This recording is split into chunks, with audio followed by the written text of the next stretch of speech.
lo que hacemos es procesar en origen. Es usar sobre todo la materia prima en lugares alejados de los puertos y que dan la posibilidad de que haya producción local.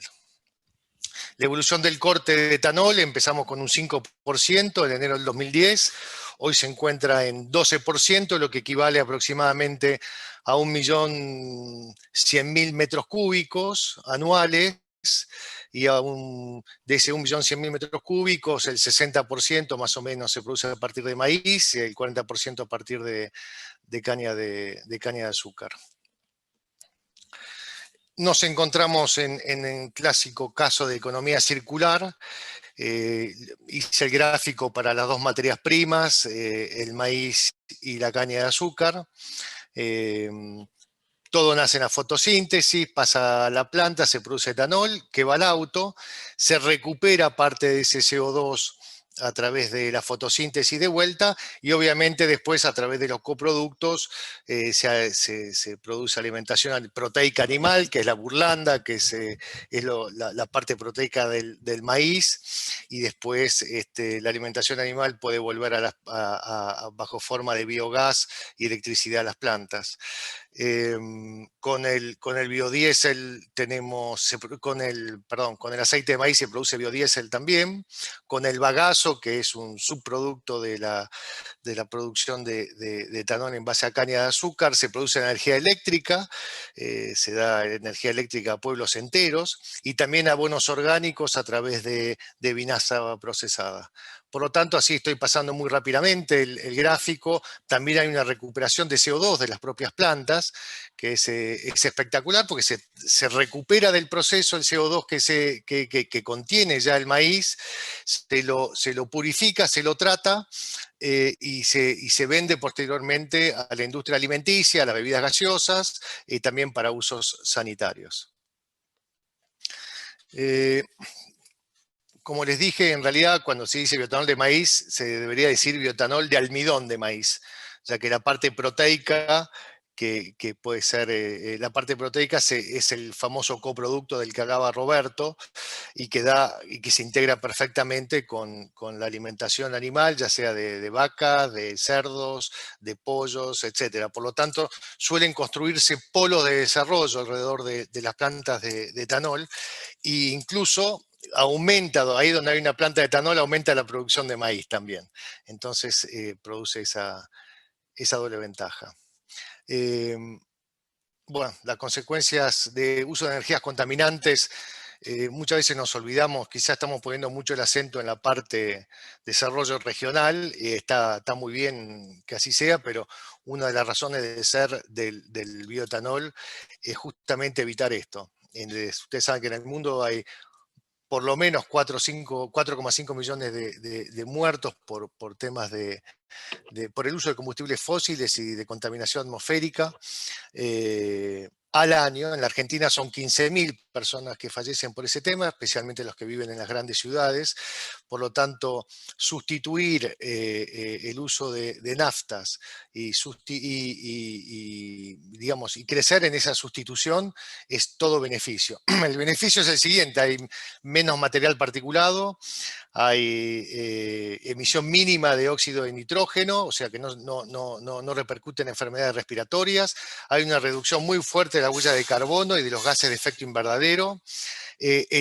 Al promover al maíz, se promueve también una mayor rotación del suelo en los campos, que es muy importante para salir un poco del monocultivo de la soja. Otro beneficio ambiental del bioetanol, quizá menos conocido, y sin embargo es el más importante, creo, es el alto nivel de octanaje que tiene, y que permite que las naftas sean de alta calidad. Sustituye al MTBE y otros aromatizantes que tenían las naftas, que son cancerígenos y además mucho más caros.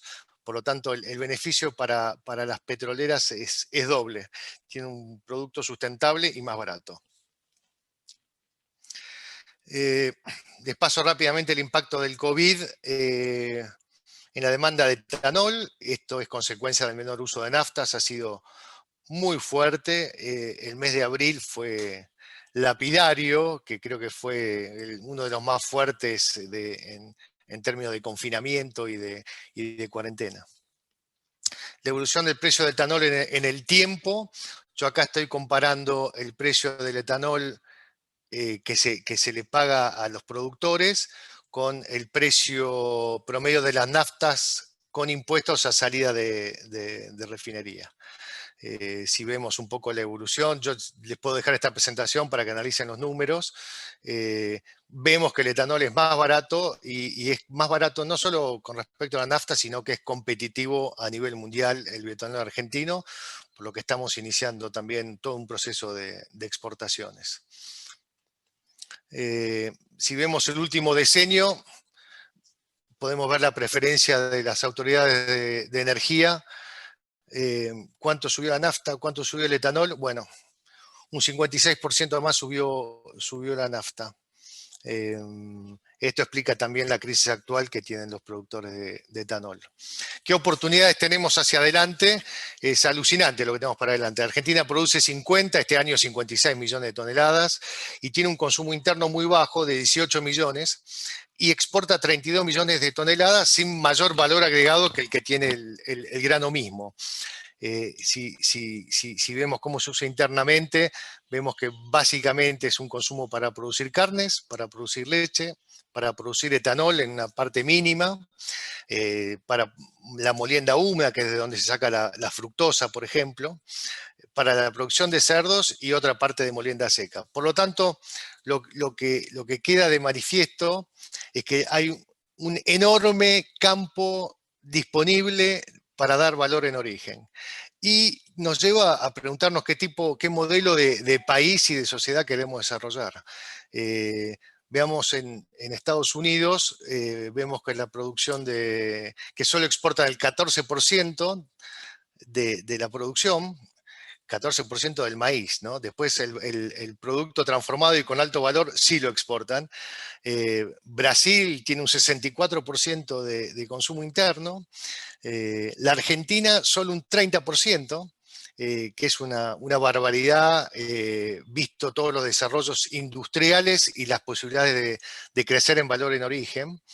Y tenemos otro caso que tomé como referencia, que puede ser Ucrania, que es uno de los países más pobres de Europa, que también optó por un modelo de primarización de exportaciones.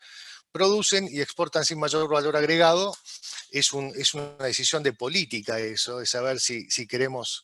de hecho nos critican las autoridades, dicen, no, pero ustedes cuando producen etanol significa que son menos exportaciones de maíz, y por lo tanto están perjudicando la balanza comercial. Bueno, si es así, dejemos de producir carnes, importemos las carnes, importemos todo el maíz así como está, y después importaremos todos los productos elaborados.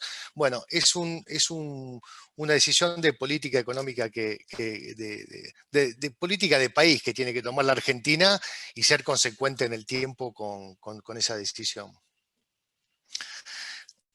¿Qué estamos intentando nosotros? En mayo del 2021 vence la nueva ley la ley de biocombustible 26093, que no se aplica, que ya no se aplica, que desde hace, yo diría casi un año y medio, 2 años que no se aplica esa ley. No se aplican las fórmulas de precio, no se aplica los criterios de distribución de volumen. Así todo, como vimos, hay una oportunidad enorme de crecer. Y crecer, contrariamente a lo que muchos piensan, no va en contra de los intereses de vaca muerta y de esta guerrita petróleo y productores agropecuarios que se quiere montar. Hay espacio para todos. Sobre todo lo que quiere la industria del bioetanol es plantear, por ejemplo, sustituir el 100% de las naftas importadas. Nos parece muy, muy curioso que la Argentina esté llorando por cada dólar por cada dólar que no tiene, cuando podría ahorrarse todas las importaciones de nafta y tener más divisas disponibles. Esto implicaría, con una nueva ley, que aumente el corte, depende hasta dónde se llegue con el corte, un ahorro de divisas de 545 millones de dólares al año. Si el corte llega hasta el 27%, por ejemplo, llevándolo a los niveles de Brasil o de Paraguay, generaríamos 10.000 puestos de trabajo, el valor agregado es del 70% al grano de maíz, y multiplicaríamos por 2, por 2,5 los beneficios sociales, ambientales y económicos que trae aparejado el bioetanol. Créase o no, todavía no conocemos la intención oficial, si hay un plan o no hay plan, y entre tanto están cerrando las plantas de etanol, como las de biodiesel, hace bastante tiempo.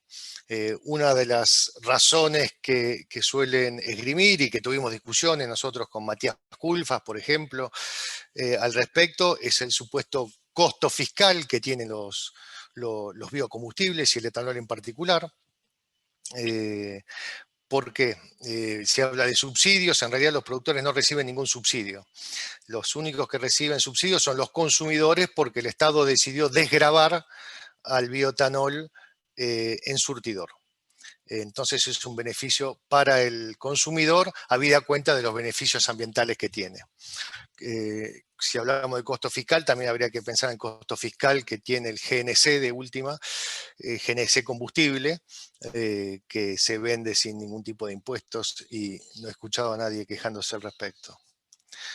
Es tanta la desidia del gobierno nacional que las provincias le están ganando de mano. Se han dado cuenta que tienen un futuro muy grande con esto y han empezado a lanzar sus propios planes de desarrollo de bioenergías que incluyen a los biocombustibles, llevándolo a un uso obligatorio y a mayores cortes en todo lo que es, por ejemplo, colectivos, toda la flota del sector público provincial, en las contrataciones, los espectáculos públicos, la generación de energía eléctrica, la recolección de residuos, el transporte público de pasajeros, y también incluye al biogás. Esto está sucediendo en Córdoba, que justo hoy presentó su proyecto de ley al Congreso Provincial. Santa Fe ya sancionó su ley y Tucumán está siguiendo. El peligro de todo esto que veo es que en algún momento, de alguna manera, vamos a tener que coordinar todas estas políticas provinciales con una política nacional, si es que la nación termina teniendo una política. Por el momento no se sabe y las provincias se cansaron de esperar, querían consensuar un proyecto a futuro que nunca llegó y por lo tanto han tomado las riendas y están sacando sus propias legislaciones, lo que abre un abanico súper interesante para los biocombustibles, que además de elaborarse en origen, donde está la materia prima, va a presentar la ventaja de ser consumido en el mismo lugar, lo que produce un ahorro de logística y de transporte muy grande. Finalmente, Patrick, acá estamos con... ¿Sí? 5 minutos. Ya termino, me queda esta nomás, traté de pasar Sí. rápido. Cuando se habla del futuro, muchas veces escuché hablar de la movilidad eléctrica, la electromovilidad, como le gusta decir a Matías Culfas y a su equipo, que es un modelo copiado más bien de países donde no tienen disponibilidades de biocombustibles. La electromovilidad es fantástica, presenta grandes ventajas, pero especialmente en los países que producen esa electricidad de manera sustentable. Si vos estás produciendo electricidad con energía fósil, no veo muy bien dónde está la ventaja, más allá de que obviamente en grandes centros urbanos tendrías menos contaminación, pero las ventajas en términos netos serían muy, muy pocas y no tiene mucho sentido. Un futuro es lo que se llama ahí biofuel cell, que es una combinación de eléctrico y bioetanol en autos que está preparando Nissan en estos momentos y que ya probaron y que funcionan bastante bien, y que permite generar la electricidad a partir de bioetanol.